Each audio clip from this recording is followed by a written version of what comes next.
Welcome, everyone, to the Endurance Athlete Journey podcast. This is episode 90 of the podcast. I'm your host, Coach Justin. I wanted to come to you with some of the top swimming-related questions asked by triathletes. I'm going to spend some time addressing these questions, and hopefully this will help you progress along in your journey. So let's just go ahead and we're just going to dive right in. I would say the top question that I get from swimmers is, how do I get better at swimming without just swimming more? This is an interesting question because part of me wants to say that in order to get better at anything, you have to do it more than you don't do it. There was a previous episode where we talked about how to improve running, and I offered the suggestion that running a minimum of 4 days a week would help improve performance and be able to progress your running. 3 days and less, you're talking more about maintenance, and you're really not gaining very much unless you're already super new into the sport, in which case any kind of exposure that you get to the sport, you're going to see some level of improvement. But there comes a point where you have now exhausted what I call the newbie performance gains, which is you're brand new to the sport and you're just getting off the couch. So obviously just getting in to the sport, whether it be running or in this case, whether it be swimming, just getting into the pool itself, you're going to realize some kind of gain.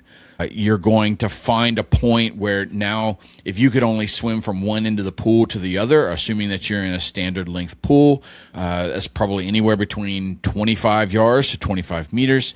When I first started in the sport, I just swam from one end to the other and would have to take a break when I got to the end of the pool and then make my return trip. And as I opted to swim more during the week, I found that I started to build some level of endurance.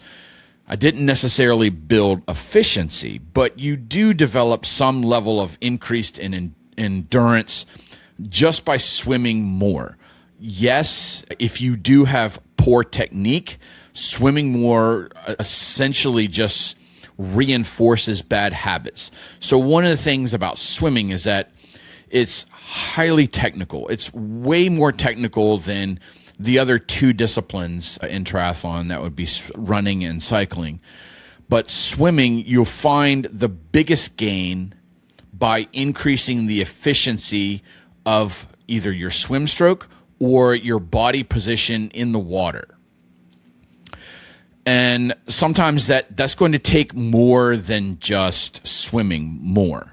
What it's going to require is a conscientious effort on evaluating where your hands are entering into the water, where they're coming out of the water, how they pass from front to back, what your legs are doing in this process, what's your core like, your head position.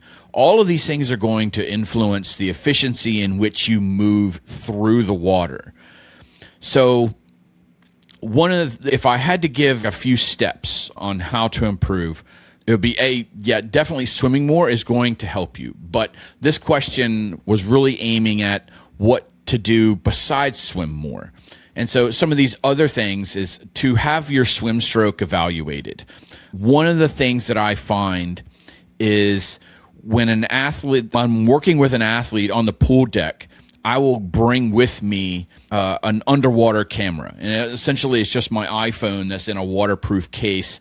And I record them swimming. I record their swim stroke. And then I will airdrop that video onto my iPad so it's a little bit easier to see. And then I show the swimmer what they look like. And I would say the majority of the times, they had no idea that is what they looked like. They thought that they were swimming a particular way, but when I showed them the visual feedback, they really found that they were doing something completely different. So sometimes one of the best things that you can do is either find a way to record yourself or reach out to a swim coach or a triathlon coach or whatever coach that offers this types of service and have your swim stroke evaluated. That's going to be one of the biggest returns on investment that you can make when it comes to improving your swim and improving the efficiency in which you move through the water.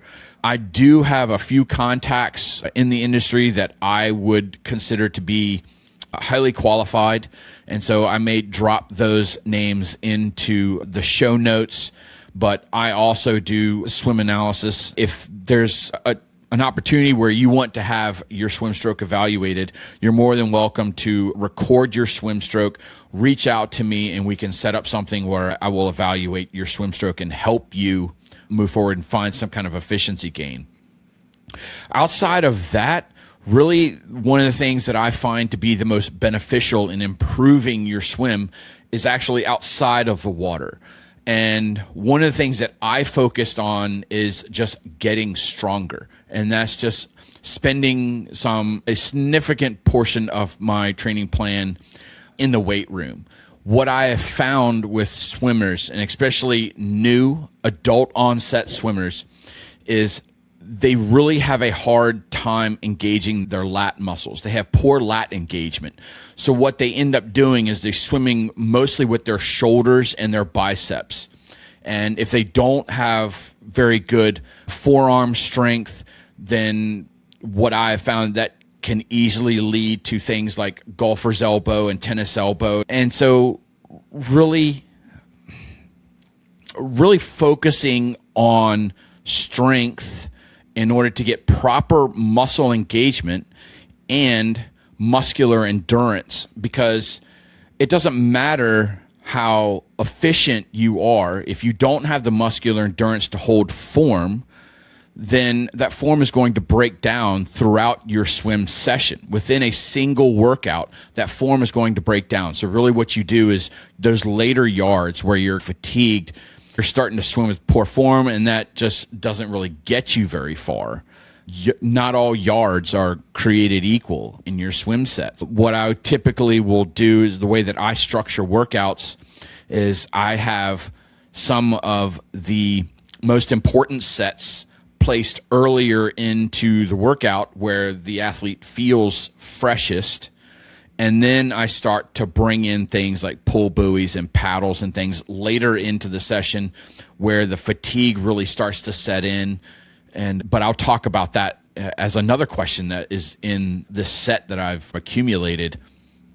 So as a summary, what I would say is there's three things that you can do to improve your swim without increasing swim volume.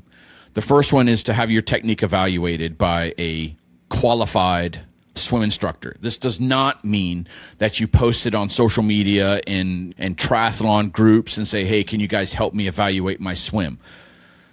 I don't find those to be very reliable.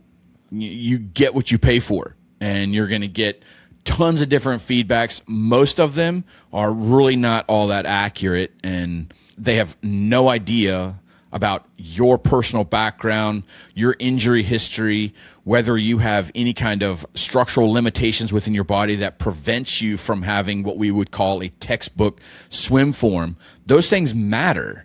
So if you're receiving feedback on what is a quote-unquote proper and technical swim stroke, but you can't achieve that because of some kind of structural limitation, then it does you no good. What we have to do is we have to find a swim stroke that fits your body, that you can execute.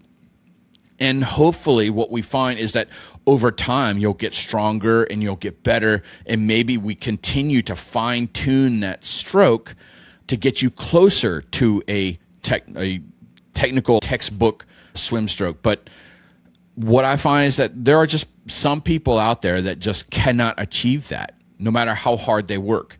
And there's nothing wrong with that, and it doesn't keep you from being successful.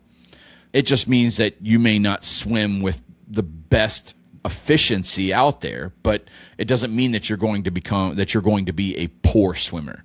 So the first one is have your stroke evaluated by a professional.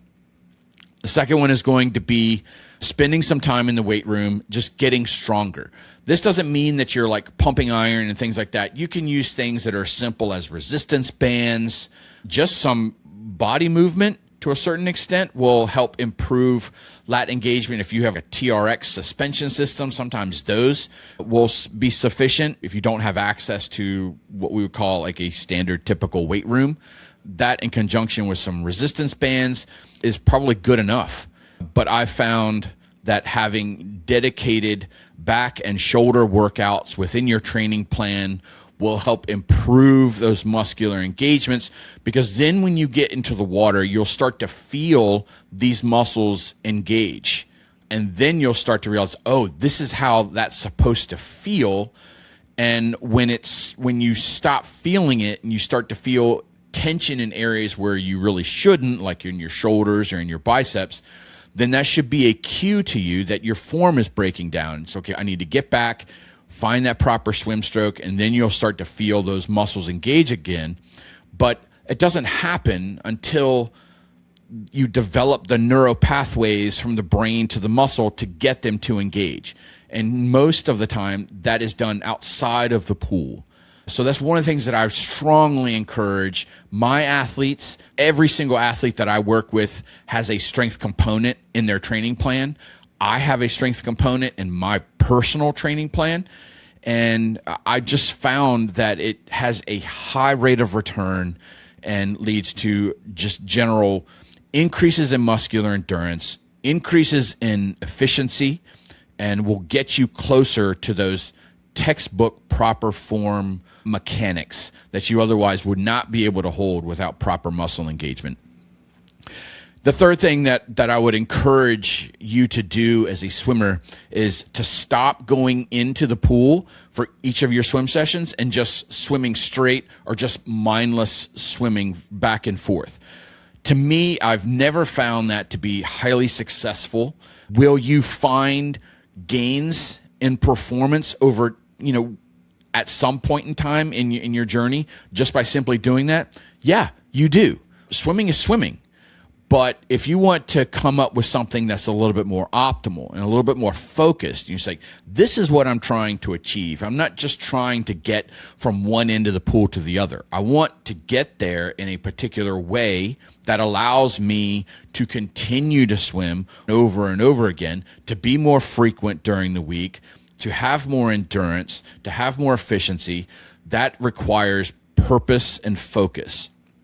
So I recommend that if you are self-coached, each week that you go into the pool for your swim workouts, have some kind of structure that's there. Just if you're swimming 1,500 total yards for your swim workout, then have that set up in a way to where there's a warm-up section, there's a main set section, and then there's a warm-down section.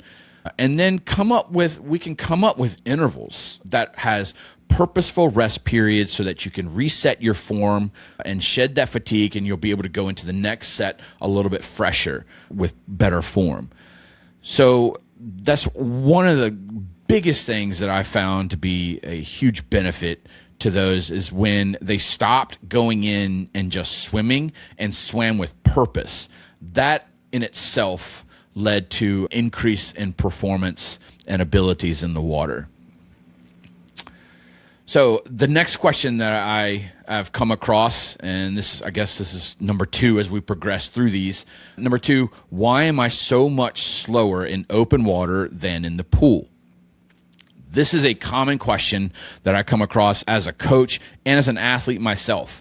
I know recently in my training plan, I've been getting into open water a lot more often than what I have in the past. I've actually got it in my plan to where I'm in open water once a week, and my swim pace is slower in open water. There are things that we are doing in open water that we do not have to do in a pool. The first thing is sighting. Every time you lift your head up to make sure that you're swimming straight and that you're on target, Every time you pop that head up, those feet are going to drop, and it's going to slow that swim cadence. You actually pause that swim stroke. And when that happens, you stop moving forward, and then you have to restart again. And until you become really proficient in sighting and trying to minimize the frequency and duration in which you have to sight, your times will continue to be a little bit slower than what in the pool. We don't have to do that in the pool because we have the black line at the bottom of the pool that helps guide us. And when you come to the tee, right close to the wall, you know the wall is there. So whether you do open turns or flip turns, there's really no picking your head up to find out where you are. You know where the wall is at once you see that visual cue. You don't have those same visual cues when you're in open water. In my recent workouts that I've been doing, there's been no sight buoys as we move through. So if you've done a race before, there's turn buoys and then there's sight buoys within a swim course. The sight ones, you can be on either side of those buoys. They're just there to give you a visual cue on where you are in the course. Turn buoys are exactly what they sound like. Those are, most of the time, they're either triangles or they're red buoys where you have to go around the buoy in a particular direction. You cannot be on either side of it. You have to physically go around the buoy in order to make a particular turn. So that's going to be another source of slowness, is making that turn, being able to navigate turns. There are different swim techniques that you can use to efficiently make turns, but unless you're really an experienced swimmer, chances are it might not be worth the time and effort to really master that. You've got these spin moves that you make to go around a buoy. I've never really found them all to be all that important to really spend a whole lot of time practicing them. You don't lose very much time, but it is a factor, especially if you have a swim course with a lot of turn buoys. Like Ironman Florida 70.3, there's a lot of turn buoys in that course because it's shaped like a giant M because it's a fairly small lake that you're swimming in. So the accumulation of all those turns you're going to have to make is going to add some time to your swim split. So sighting is definitely one of the biggest factors of being slower. The next one is if you do any kind of river swimming, especially if this is a tidal river where the flow of the river can change depending on what time it is and where the current is going, if it's going in or out, that's going to affect your abilities. So swimming against the current, while it is a great workout in building strength, increasing swim cadence, and really getting that nice quick turnover with a strong pull in order to fight the current, that's going to be beneficial to you, but it is going to make you slower. A lot of times what I find is that athletes just have a mental barrier in open water, especially if it's cloudy and you can't really see a whole lot.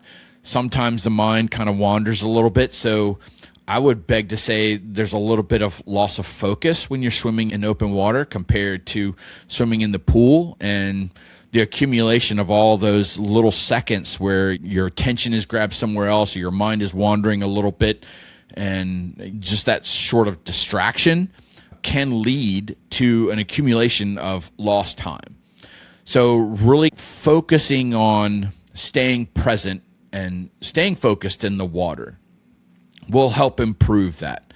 To me, the sighting thing is probably the biggest time crunch that you're going to get. It's going to suck away a lot of time because that efficiency really bottoms out as you kind of lift the head, especially if you got choppy water, and then the longer you leave that head up so that you can probably try and see something, is going to mean that you're not swimming and that you're actually creating more drag as those legs and hips drop. So if you can find a way to become more efficient at sighting, that will improve your open water swimming relative to what you see in the pool. And really the only thing that can help that is just getting in open water. There are things that you can do in the pool as kind of like open water practice. You can practice sighting in the pool, But then it's going to be a little bit different once you get in open water, because if you're swimming, depending on where the sun is, and sometimes if you're swimming along and you're kind of swimming into the sun, it might be a little bit hard to sight. You're trying to find people and where they are. Sometimes it's easier to sight off of people, but chances I don't really risk that a whole lot, because a lot of people don't know how to swim in open water. So if I'm following them, then I'm kind of shooting myself in the foot. But I use sight buoys a lot just to make sure that I'm on track. And really, it's easy to see those because you see them when you turn to breathe, and you'll just find them there. And so when you see that they're fairly close and that you're staying on target, then you know that you're moving in the right direction. So use those opportunities to cut down on the number of times that you have to lift your head up to see forward, and just rely a lot more on the sight buoys as you progress through the swim course. Okay, number 3, how do I breathe without feeling out of breath and panicked? Again, I think that this has to do a lot with just the mental side of being in open water. I think sometimes just being in water in general makes people feel like they are starved for air, like there's something that is keeping them from breathing, even though they know at any moment they can either take a breath, they can roll onto their back, they can change their swim stroke in order to get more oxygen in and reset their breathing. There is a little bit of a panic there, because when you put your face down in the water, you can't breathe in. All you can do is breathe out. And I think that that's kind of triggers something in the mind that makes you think that air is a scarce commodity, or that there's a fear of running out of air. I think that the one significant risk when it comes to open water breathing, it'd be if you have to deal with ocean swims and waves and things like that. That seems to be the biggest risk for that. But again, there are ways that you can combat that. You may have to just be fine with slower swim times as you handle chop conditions like that. I know that, Ironman Florida down in Panama City Beach can have conditions that are a little bit challenging because that's an ocean swim. You also have Ironman Maryland, which is in the Chop Tank River, which can have chop as well. So learning how to swim and having a strategy for choppy conditions might be beneficial to you. If you have the ability to bilaterally breathe, then you do have options. What I mean by bilateral breathing is that you can breathe to either side of the swim stroke that you're comfortable with. I used to do that, but until when I developed some shoulder issues and had rotator cuff surgery, I really lost the strength and power in one of my arms to allow me to breathe to that side. So I don't get the same kind of reach and pull through the water with that arm. So it really affected my ability to breathe to that side. So now I can only breathe to the other side. But having that ability to bilateral breathe will provide you options that if waves are coming from a particular direction, then you have the option to breathe to the other side more often, so that you don't run the risk of taking a breath and having a wave come in at the same time. Really, it's going to be a mental cue that you just work through in your mind. I'm not starved for oxygen. I can always get in a breath. There's things that I can do that if I need more oxygen, then I take it. People seem to think that they can only breathe on every 3 to 5 strokes. But if you need to breathe every other stroke, then do that. That's one of the things that I work with athletes on, is that we have to break this thing where they say that I can only breathe on every 3 to 5 swim strokes. And I say, I just want you to breathe whenever you feel like you need to. If that means that every 2 strokes and you're breathing to that same side every single time, then do that. There's nothing wrong with it. It's not that you become any less efficient if you work at it. If you're taking a breath and you're pausing that swim stroke a little bit, then yeah, there's going to be some loss of efficiency. But if you can find a way to really shorten the breath and not pause that swim stroke, you can still be just as efficient, still be just as fast, breathing every other stroke. So don't alter your breathing because you think that the longer you leave your face in the water, the more efficient that you're going to be. Swimming is a aerobic sport. It requires oxygen. It is not a breath holding competition. So holding your breath because you think it's going to be more efficient is actually what's leading to this lack of breath and this feeling of panic. And it's that CO2 tolerance versus the oxygen intake is really what that boils down to. The body starts to freak out because you're holding breath and you're not doing this exchange, and that's where you get this panic feeling. But if you breathe more often, then the body gets used to it and it knows that it's not oxygen deprived, and so it starts to adjust itself. Another thing that I find when I work with swimmers is they just have a poor breathing technique, and that's one of the things that we work on during our sessions.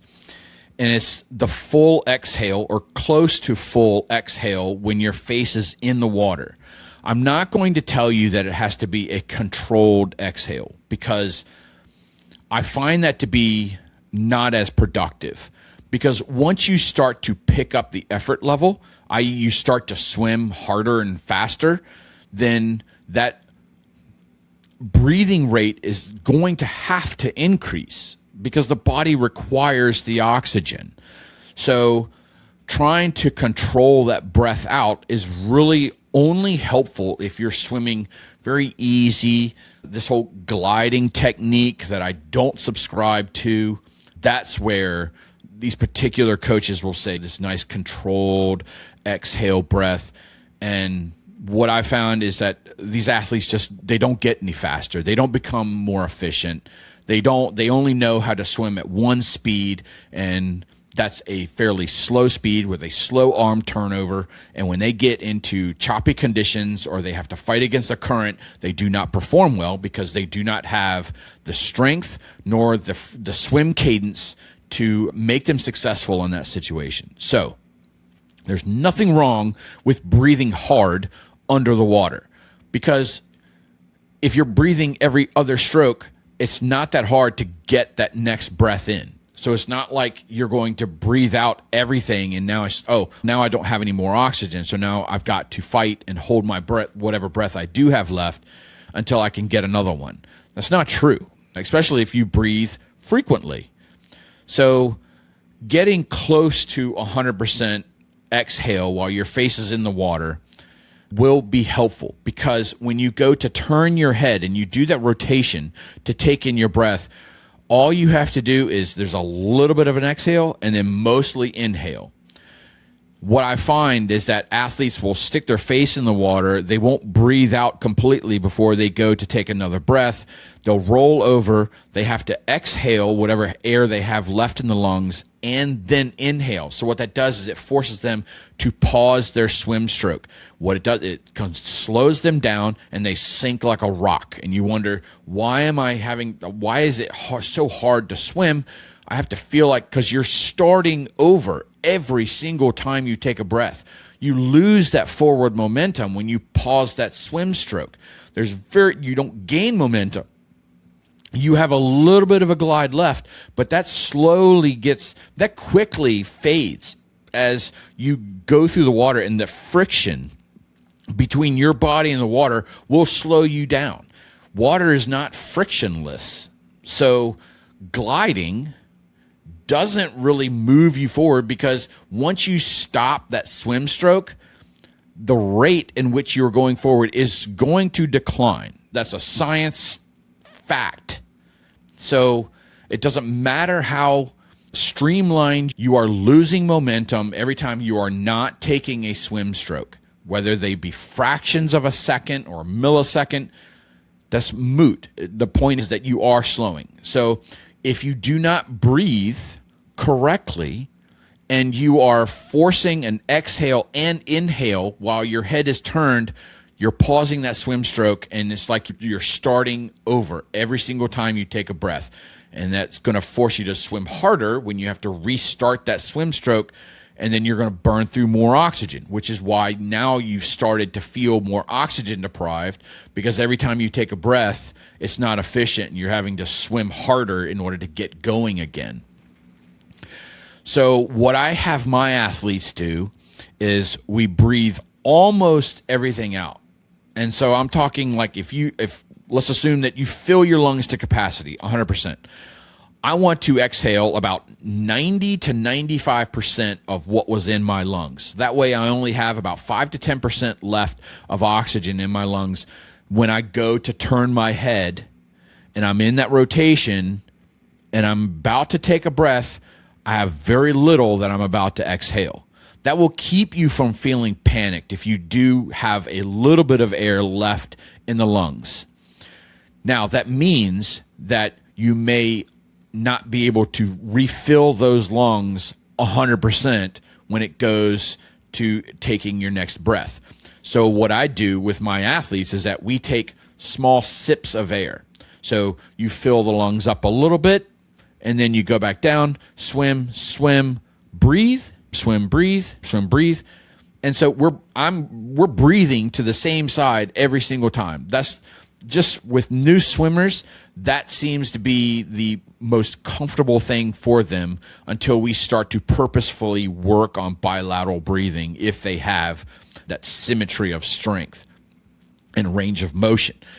So if you're only taking sips of air and you're filling your lungs up, let's say 50 to 75% full, to where now you can swim you don't need to take a breath every 2 strokes. Maybe you can last up to 4 strokes. So it's swim, breathe, swim, and that's that 4 count.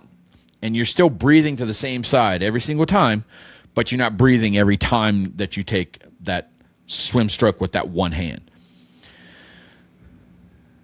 Bringing in a little bit less oxygen will help you exhale enough to where you're not having to exhale as much when you go to take your next breath.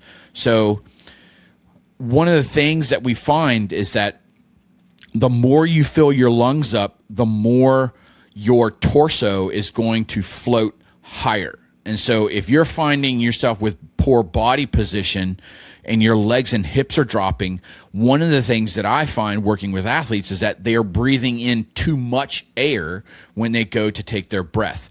What I want you to do is I want you to go, the next time you go swimming, and I want you to prove this to yourself, I want you to just sit in the water and then inhale completely. Fill those lungs up. You'll find that your body starts to rise up and it starts to float. Now exhale, and the body will sink back down into the water. Every time you do that, and you take a full breath when you're swimming, that's what's happening to the upper portion of your body, which is causing the upper part to rise up higher than the legs and the hips, and that's what's causing drag and it's slowing you down. So if we can find a way to not bring in as much oxygen, but increase the frequency in which we breathe, we can help improve our body position at the same time as improving the feeling of breathlessness, improve our breathing technique. So those are the things that I would focus on if this is something that you've been kind of struggling with. Number 4, the question is, do I need to know how to swim well before starting triathlon?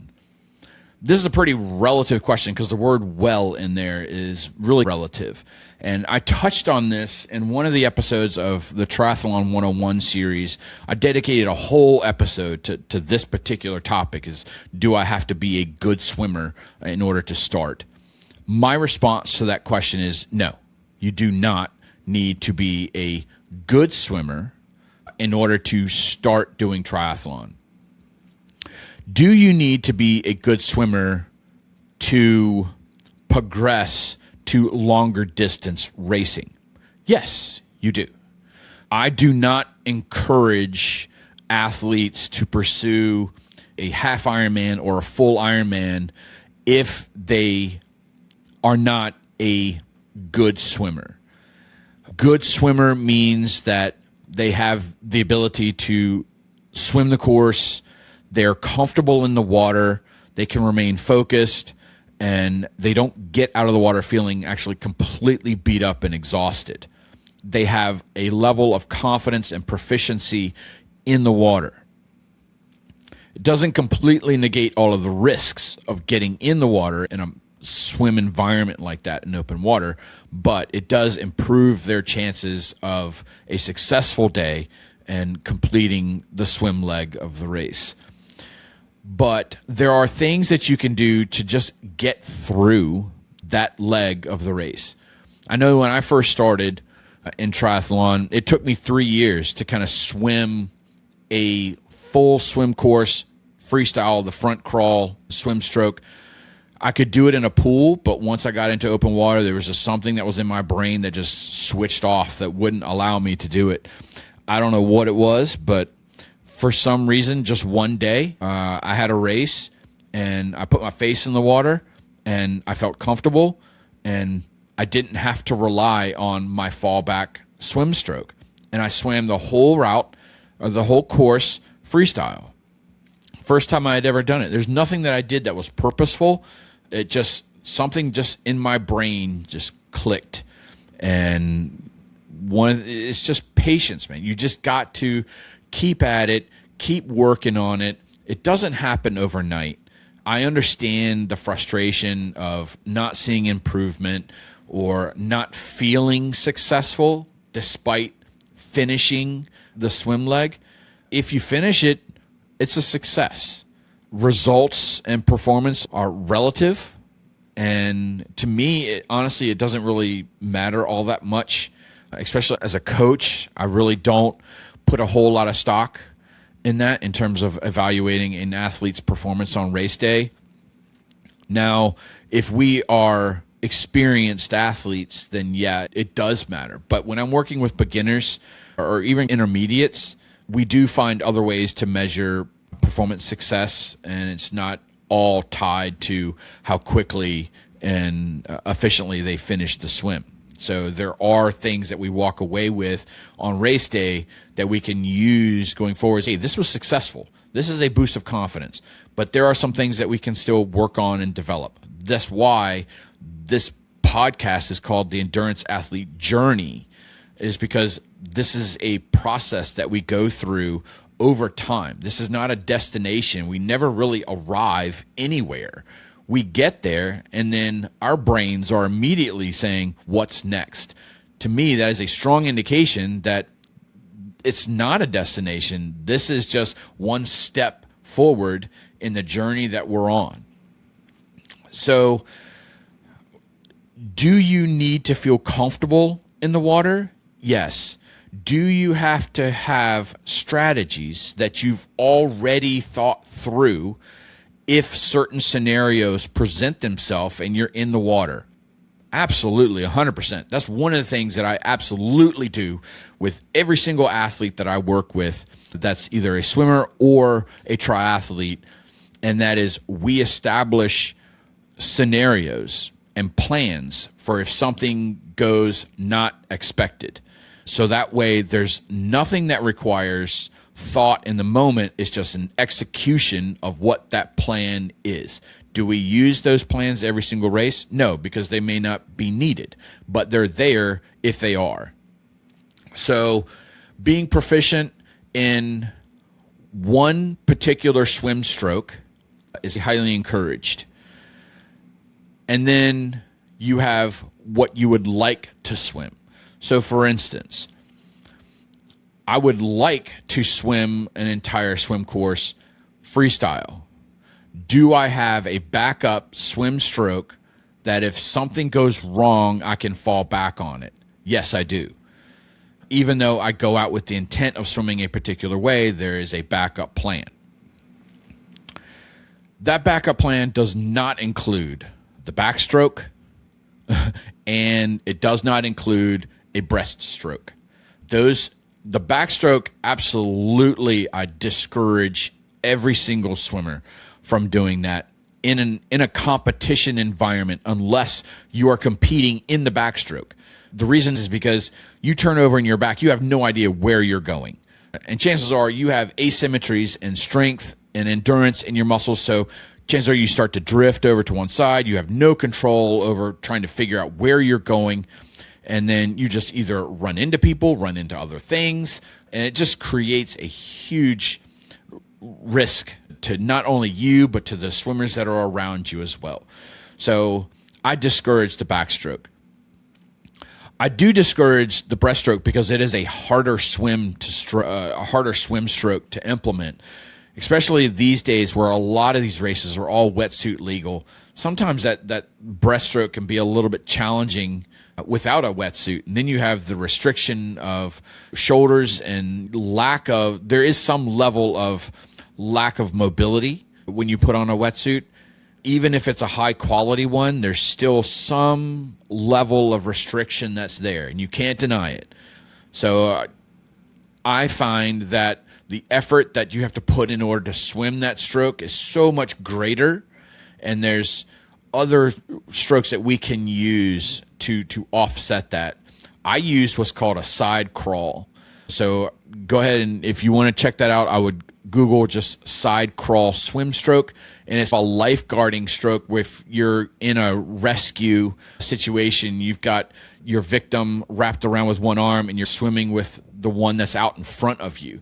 That's my fallback. It allows me to have clear line of sight onto where I'm going. I can see forward.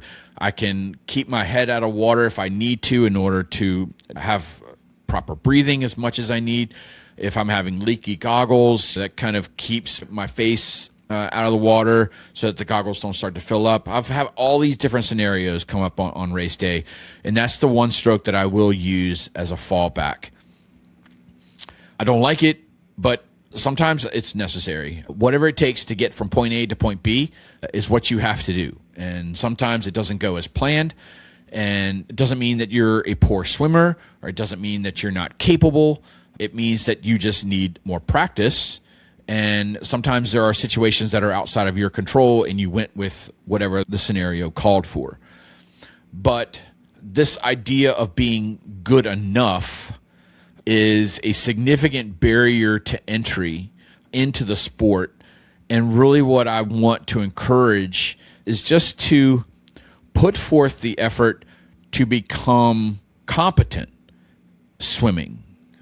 You don't have to be good at swimming, but I do want you to be competent at it. Have strategies that are in place where if things don't go well, you can implement those. And then you just learn by doing it over and over again. You get better and better as you continue to develop and work forward. So don't let this idea of, I'm not a good swimmer, keep you from starting, because we all start from somewhere, and we all start from ground zero. And if we required people to be good swimmers in order to even start, then the sport doesn't grow and you never progress as an athlete. This is one of the reasons why I don't encourage athletes to start at the half Ironman or even full Ironman level, because those require not just competent swimmers, those require good swimmers, in my opinion, not only for your safety, but for the safety of others that are around you. And starting off at the super sprint, the sprint, or even the Olympic, if you have some previous swimming experience, is what I would recommend for new people and new athletes, is to start there. There's less barriers to entry, shorter distance, easier to train for. It's easier to get the frequency that you need in order to become competent in the water and feel comfortable in the water. So I'll leave that there. There are things that you can do to where you don't have to be a good swimmer. I just want you to be competent. Number 5, how do I stop sinking and keeping my legs from dropping? I picked up on this a little bit earlier in this episode where I talked about the overfilling of the lungs. And so I'll go into some of the other things that typically will cause this scenario to present itself. So overfilling the lungs is one. The second one is going to be your head position. Looking not straight down, but just slightly out in front, but still with your head in the down position. I'm not saying that you have to like completely have your chin tucked into your chest, because that's not proper. You're going to have severely limited rotation then, and you're not going to be able to breathe effectively. So looking out just slightly out in front but still down is where you want that head position to be. Almost just probably neutral, a neutral head position. Because as I talked about earlier, every time you pick that head up to sight, it's going to drop the legs and drop the hips. It's not something that you control. The body does it on its own. So the less time that you spend looking forward, because you're in a horizontal position. So if you can see straight ahead of you, then your head is up and your legs are going to be down. So looking down, and then when you take your breath, you're looking to the side so you can see the side of the pool, or you can see the sight buoy that you're swimming by in open water. And that's where you want that head position, because that's going to keep your hips and your legs up. The third one is going to be your core engagement. The core is the connection from the upper body to the lower body. I know that it doesn't make much sense. You're just like, oh, why do I have to have my core engaged? What I have found, and I've proven this to myself in the pool, is that if I swim with a relaxed core, I'm slower. And I can feel it. I can feel my body position being poor in the water. I can feel the drag. I can also feel it when I say, okay, now let's engage the core. I'm not like saying we're going to tighten up that core like we're about to be punched in the stomach. That's not what I'm saying at all. I don't want to be overly tight, but I want it engaged. Then I can feel my legs and my hips rise up in the water, and I feel like I got a better body position. So working on that strong core, again, that's going to be some time that you're going to need to spend outside of the water, strengthening your core, whether that be 2 to 3 little 20-minute sessions during the week somewhere in your training plan where you just do core stuff. You're doing some crunches, you're doing some obliques, you're doing some torso rotations to work on those erector muscles. Whatever it is that you want to do, planks, whatever core session that you do, I would dedicate at least 2 to 3 core sessions a week. And they're only like 15 to 20 minutes. That's all you really need, especially if you're already doing some strength training in your plan, because when you go to lift weights, you're already engaging that core to have proper form for lifting. So you do get that core engagement and strengthening then as well. But if you don't spend a whole lot of time in the weight room, then I would say those little individual core sessions are even more important for you. It's going to improve your running capacity, your efficiency as you run. It's going to improve your cycling, and it's going to improve your swimming. So the core is the key to all 3 disciplines, because they all 3 use them. Yes, you're sitting when you're cycling. Yes, you are sitting on the bike. And so it's not the same thing as running upright, where a strong core will improve your posture. But what I find is that athletes who tend to be a little bit older, and we're not talking like old athletes. This could be anybody in their mid-30s and higher who have back issues. If you're getting off the bike and your back is tight, the reason is because your core was not engaged during the bike. And so it relaxed it and it put it into position long enough to where now it's tightened up and stiffened up.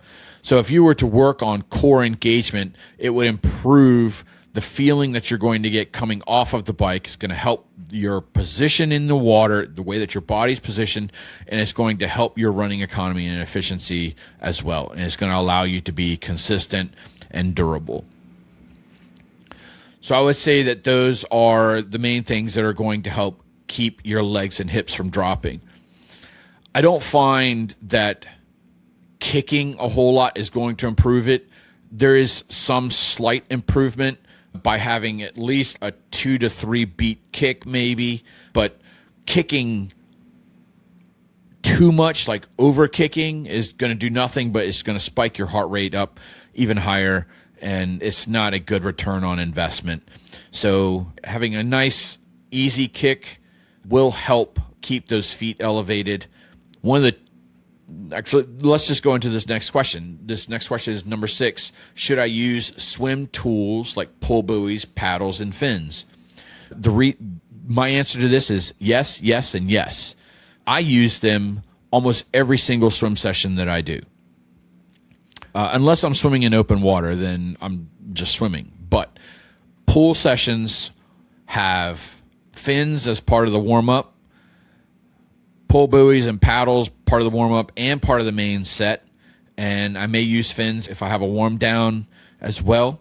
So yeah, these are not crutches. These don't keep you from gaining performance or durability in the water. It's not like you're going to become a weaker swimmer by using them. If anything, it makes you become a more aware swimmer. It will let you know if there is some kind of kink in your swim stroke or in the way that you're positioned in the water.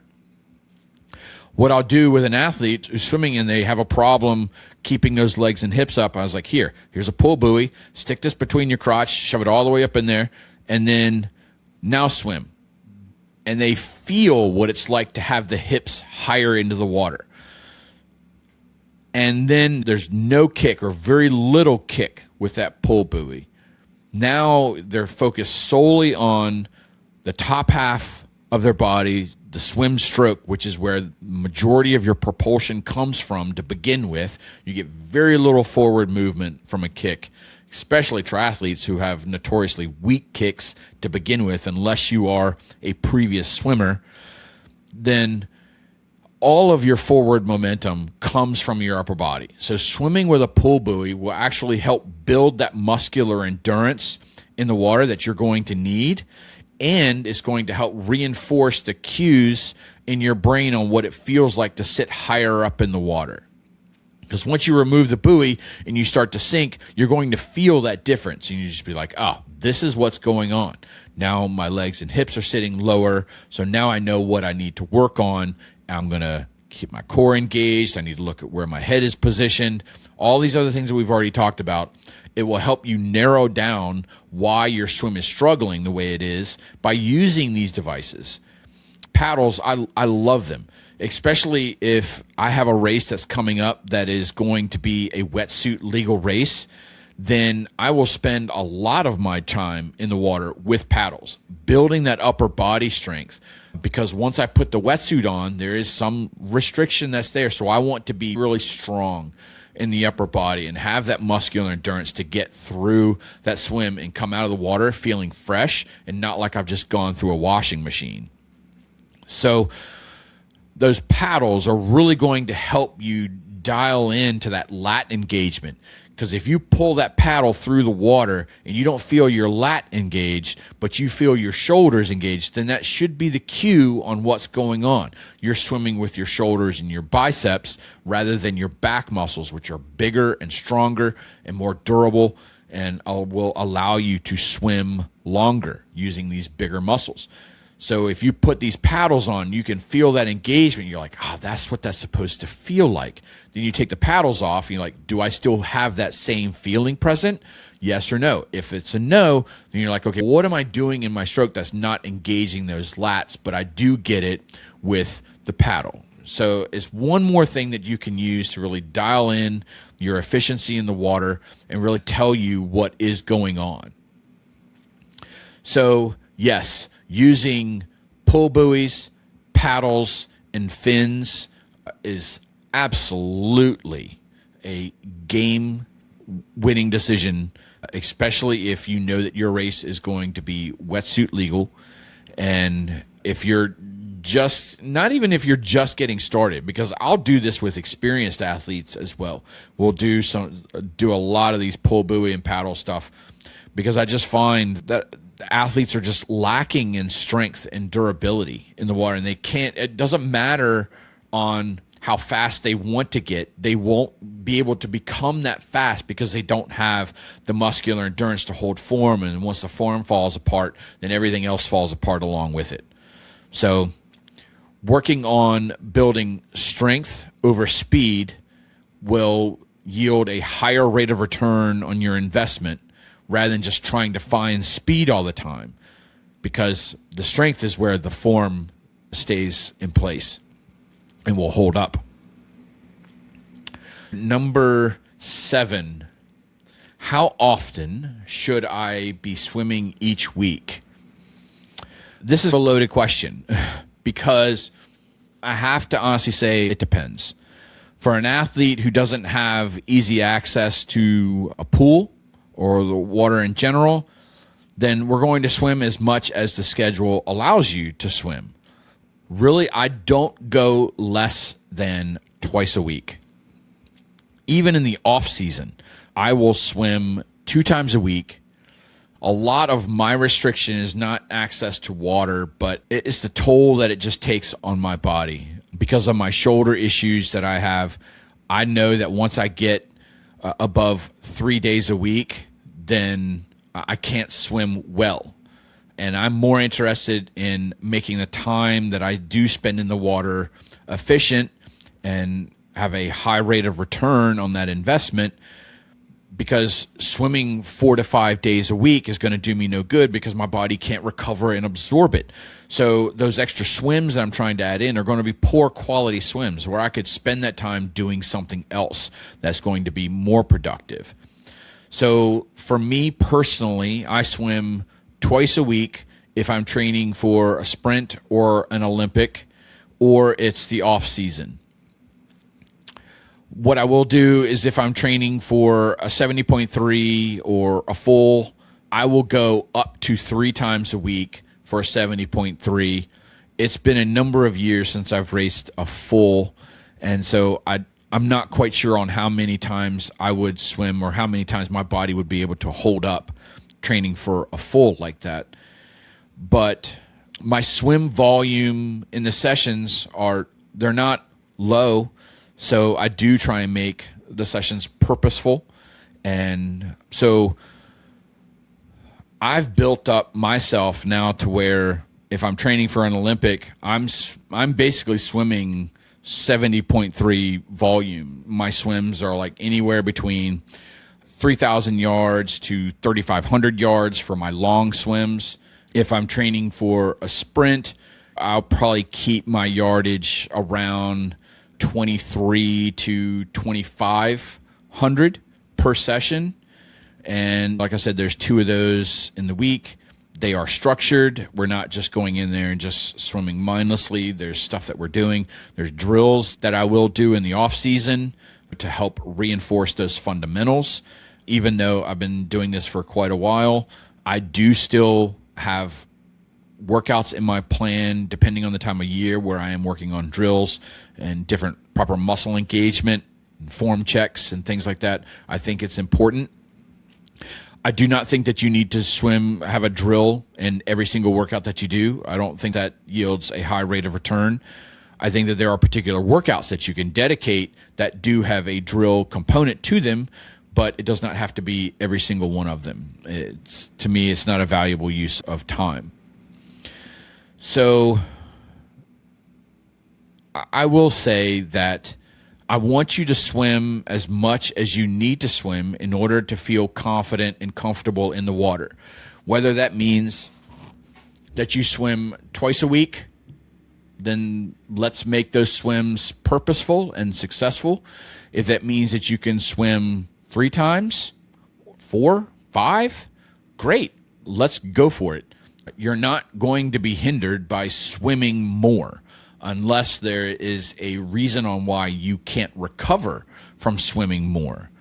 Swimming is not an impact sport, so it's not like running, so we don't have to be really cautious on volume. We do have to be cautious in terms of proper swim form and making sure that what we're doing in the water is correct, because it is easy to develop overuse injuries in the water. You can develop periods of tendonitis, like I said, in your elbows and things like that. If you have poor grip strength and poor forearm strength, we can fine tune that stroke to make it a little bit more efficient. But then it always boils down to, do I have the strength to hold form? That's the key. I can tell you what the form is all day long. If you don't have the ability to hold that form when you're tired, then it doesn't matter. You have to have that strength. Swimming more will make you stronger. Yes. Swimming more, if you're swimming with poor form, will make you not better. It can make you worse if you start to develop these overuse injuries, but I'm just concerned over the valuable use of time and whether we can do something else with that time and be a little bit more purposeful with it so that we can spend that time actually developing strength and things like that, to where now we get into the water and we increase the return on that investment. So what I will say is that if you're just swimming once a week, I would be a little bit cautious on that. I think, honestly, 3 short sessions is way more better than 1 long grinding session. Is it important to have a swim in your workout, in your training plan for the week that is basically a long swim? Sure. That's what I have in my plan. I have a long swim on the weekend where I do work on race volume kind of stuff, where the intervals are longer. I'm working on muscular endurance. Then the workouts that I have during the week are shorter intervals. We're either working on, again, some kind of like muscular endurance with paddles and pull buoys, or we can spend some time doing some speed intervals, in which case we need short, compact duration intervals in order to execute that type of volume and that type of intensity. But not all your swims should be the same. Just not all your runs should be the same, and not all your bikes should be the same. Treat the swim like you do the other 2 components of the sport. Each one has a purpose. There is a structure that you can implement to work on a particular aspect for each session. You don't have to continue to work on that same thing every single swim, but I do encourage you to walk in to the pool deck with a plan and a purpose behind the workout, and it will yield a high rate of return on the time that you're spending in the water, which I find is probably the reason why athletes don't go to the pool as often as they should. And it's because they don't see the gains that they want to see. So they say, well, I'm just going to spend this time running and biking. But remember, the swim is the first thing that we do, and it sets the tone for the entire day. So if you get out of the water feeling like you've been through a washing machine, your ability to cycle to your full potential and then to run with your full potential is going to be severely limited and hindered. So that's why it's important to really focus in on that swim aspect and become a strong swimmer. You don't have to be textbook, but I do want you to be, like I said, competent and strong in the water, to where you're getting out and you're feeling confident going into the last 2 legs of the race. So that's what I would consider. Like I said, you could do as many as your schedule allows. Number 8, why do I feel exhausted after 100 to 200 meters? I think that this really kind of boils down to either poor body position, so you have some technical issues that are going on in your swim, or you are over kicking and you already probably have an inefficient kick to begin with, so it's not timed well, and over kicking will just lead to elevated heart rate, which is going to ultimately lead to an increase in rate of perceived exertion, and that's why you feel so tired after just 100 or 200 yards. Now, there are some times when I work with an athlete where I give them a 2K swim to do, and the first 100 to 200 yards is actually the hardest. And then they say, once I get past that, I start to feel better. And so I don't know if it's a mental thing that's kind of going on, where the body is trying to figure out what it is that we're going to be doing, what's expected of it. And so it may overreact. I find this also true with runners, especially new runners who actually monitor their heart rate. They'll say, as soon as I finish my warm-up and I start to run, my heart rate spikes all the way up to 160 or 170 or whatever, but it doesn't feel like I'm putting in that kind of effort. And what it is the body's overreaction to it being conditioned to go to that place. So if you go out and you run the same pace and the same effort all the time, the body eventually learns and adapts to that. And it says, oh, we're running. I know that when we run, this is the blood volume that I need. This is the heart rate that I'm going to need in order to sustain this effort. And it just goes there. And sometimes it overreacts, because if it's just supposed to be an easy run, the body doesn't know that it's supposed to be an easy run. All it knows is that it's running. And so it's trying to be preemptive. Same thing with swimming. If you go in and you swim the same rate all the time, same effort level all the time, the body adapts to that. And sometimes there's this overreaction when the swim is just getting started. And once it kind of settles in and the body's, oh, okay, I don't need to be like this. So let's go back to baseline and let's get where it is that I definitely need to be. And it will bring that rate of perceived exertion down, bring the heart rate down a little bit, and it becomes more sustainable. So what I suggest is maybe doing a longer warm-up and then actually putting in a little bit of an intensity in the warm-up.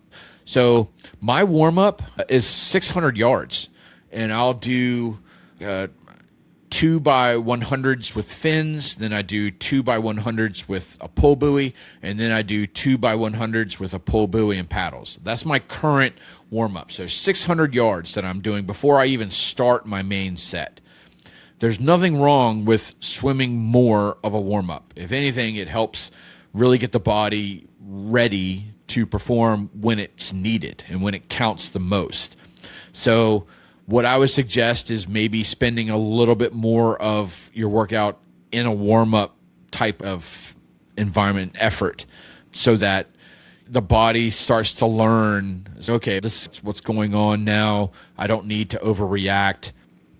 And let's say that you can do 2x100s with fins. And like you said, now you can go and do 2x100s with a pull buoy. But in those 100s, let's say you can do alternating 25s, where you'll do 25 easy, 25 moderate.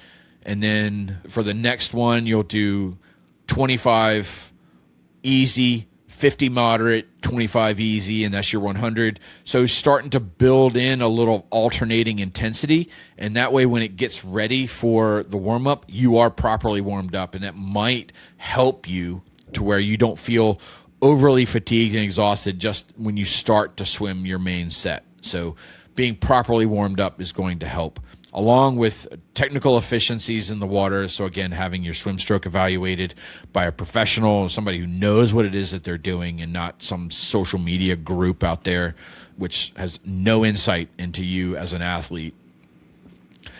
That would be my advice for that kind of situation. So number 9, do I need a coach, or can I figure this out on my own?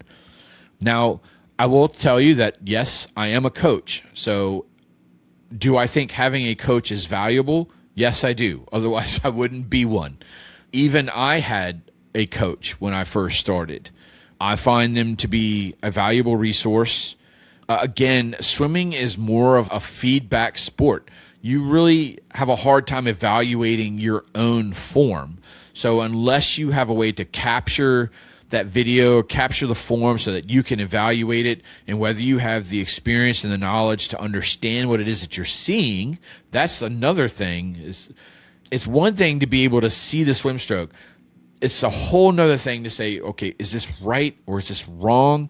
Is this a structural limitation? So I just have to find a way around this and find a way to fine tune it, that I don't necessarily need a textbook swim stroke, but I need something that's a little bit more efficient than what I currently have. Having somebody who has that experience and knowledge is helpful. Can you get a lot from YouTube? Yeah, you can. There's tons of swimming professionals out there that will give you textbook definitions on what your stroke should be, what drills you should do. But when you watch them swim, it looks super easy because they are professionals. They do it a lot. They do have technical efficiency in the water. So when you see what they do and now you're trying to replicate what it is that you see them do, you're having a hard time doing it because you are not a professional. You do not have technical efficiency in the water. So being able to have those cues presented to you in the moment is a lot more helpful than trying to do it after a session or after you're already out of the water and you're sitting at a desk and you're looking at a screen or whatever, and now you're trying to evaluate. I find that I get the biggest return on investment with an athlete when I'm on the pool deck with that athlete in the moment, and I record what it is that they're doing, and then I show it to them right then and there.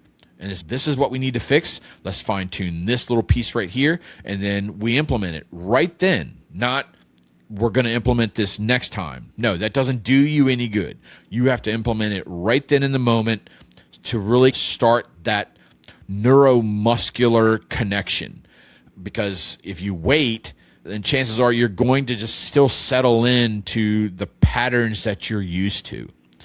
So having this feedback on a quicker frequency and a loop that's right there in that moment is really helpful in terms of getting the performance gains that you're looking for.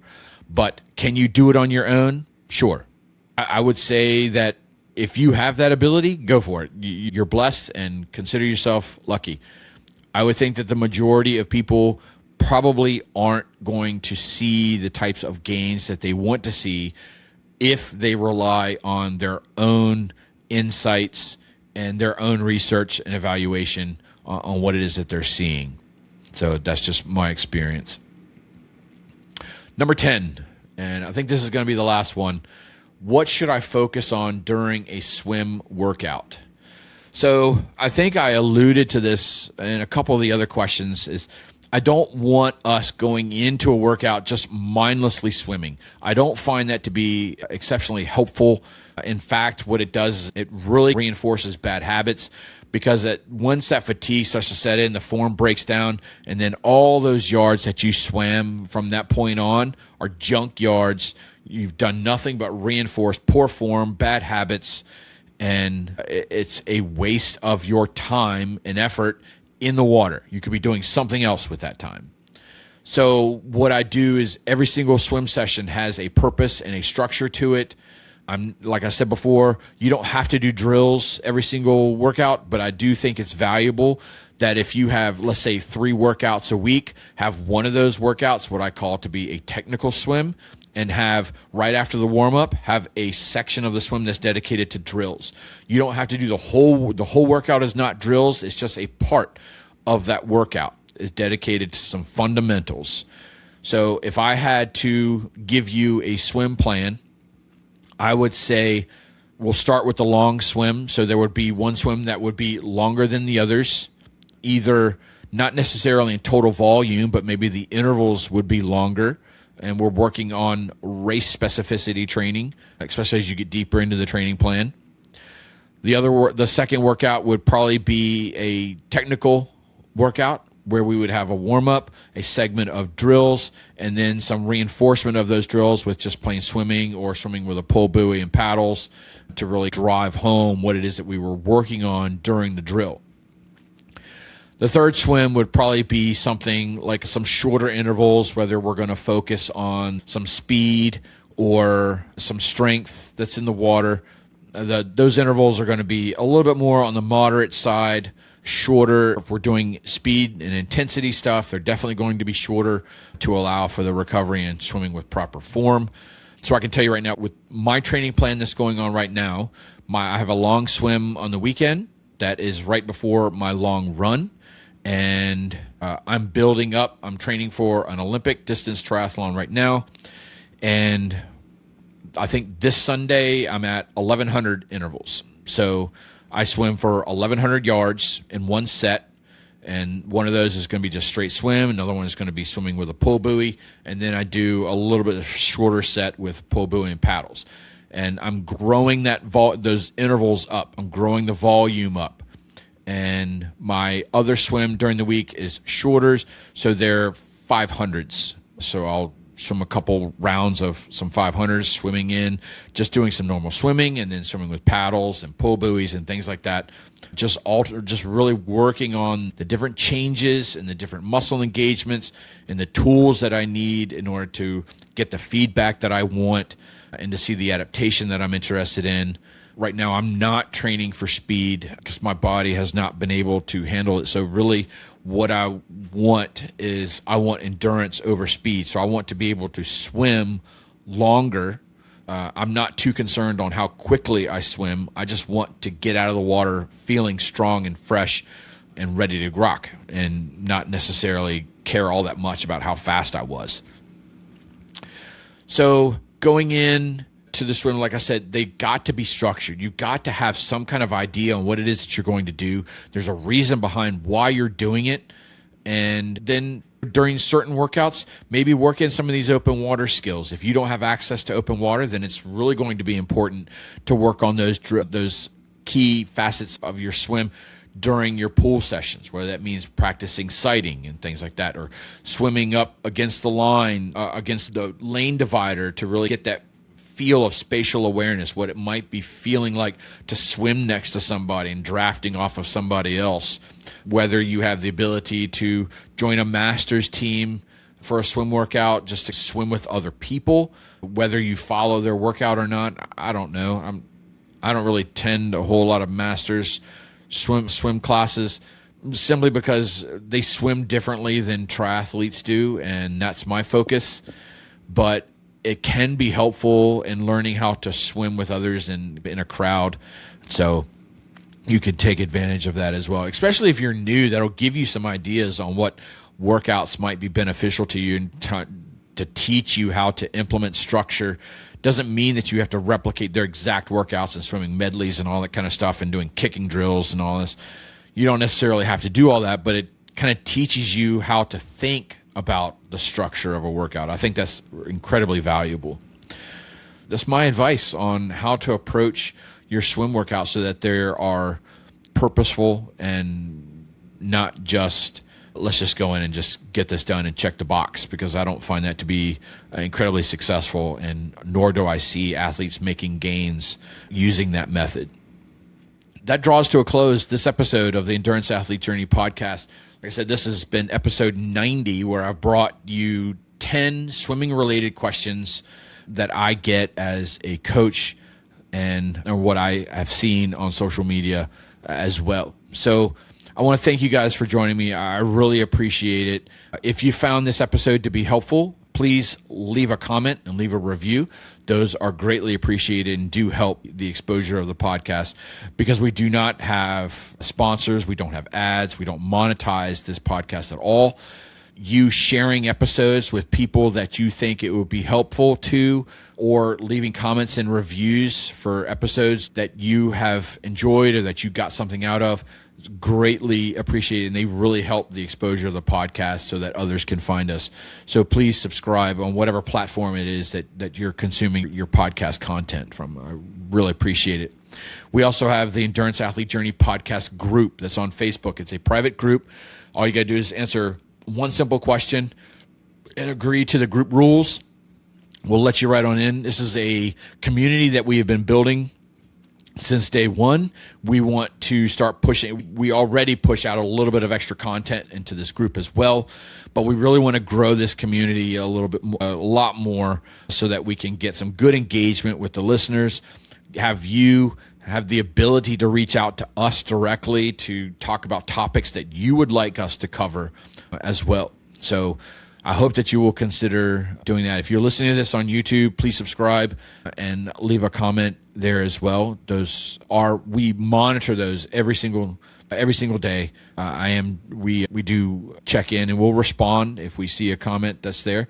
Absolutely, without a doubt. If you are looking for a coach, I am an active coach, along with Coach Katie is active as well. We are taking on athletes onto our rosters, but if you're interested in improving your swim, or if you're interested in starting your triathlon journey, or you just want to get involved with endurance sports and you're looking for someone to guide you and help you along your way, I hope that you will consider consider me as your coach, you can go to tabularossaracing.com. There's tons of resources that are out there for you. I have the Triathlon 101 series. I have my Ironman Florida 70.3 build out there as well from last year, blog articles and everything else that I've written. So there's a ton of content that's on my website. And Coach Katie has the same kind of stuff that's on her site as well. She's got articles and stuff that she releases as well. Please check that out and reach out to me if there's anything that I can do to help you along in your journey. And I'd look forward to chatting with you. And so thank you guys for listening. I've been your host, Coach Justin. I'm head coach and owner of Tabula Rasa Racing. And I will talk to you guys again later.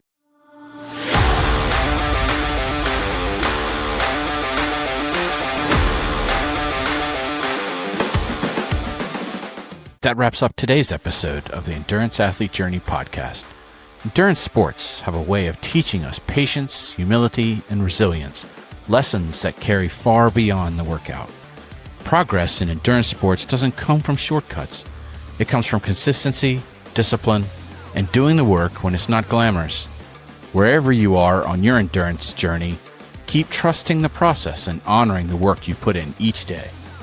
If today's episode resonated, please subscribe, leave a review, and share it with someone to help on their endurance journey. Don't forget to join the conversation on our social sites to help build and foster a community where we all learn and support one another. We'll be back with more stories and insights from Coach Justin and Katie. Until then, visit the podcast website at theenduranceathletejourney.buzzsprout.com for more episodes from the Endurance Athlete Journey podcast. Have questions or comments about the podcast? Feel free to send us an email at theenduranceathletejourney@gmail.com. For all things coaching, visit Coach Katie at fuel2run.com and Coach Justin at tabularossaracing.com. Again, thank you for listening to the Endurance Athlete Journey podcast, and remember to find joy in the journey.